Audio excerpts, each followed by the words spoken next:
அருமையான சாட்சி நம்ம கேட்க போகிறோம். பல வருஷமாக, அதாவது 3 வருஷத்துக்கு மேலே இவங்களுக்கு வந்து யூரினில் பிளட்டாக போய் கொண்டு இருந்திருக்குது. எவ்வளோ கஷ்டப்பட்டுருக்காங்க.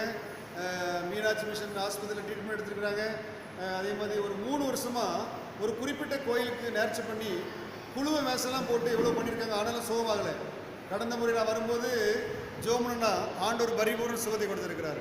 ஹல்லேலூயா. இப்போ பாருங்க 6 மாசமா நல்லா இருக்காங்களா. ஏசு எவ்வளோ நல்லவர். ஆமென். இப்போ அவங்க வாயாலும் சாட்சிகள். கர்த்தருடைய பரிசுத்த நாமத்துக்கு மகிமையாக. என்னுடைய வாலிப வயசில் ஒரு பிரச்சனை, யூரினில் பிளட் வந்து இருந்தது. அது கிட்டத்தட்ட 3 வருஷத்துக்கு மேலே நான் கஷ்டப்பட்டேன். அதோடைய பிரச்சனையிலேருந்து மீள முடியலை. ஆனால் அந்த அந்த சாப கிரியைகள் இருந்து கொண்டே இருந்தது. ஆனால் அண்ணன் வந்து ஜெபம் பண்ணாங்க.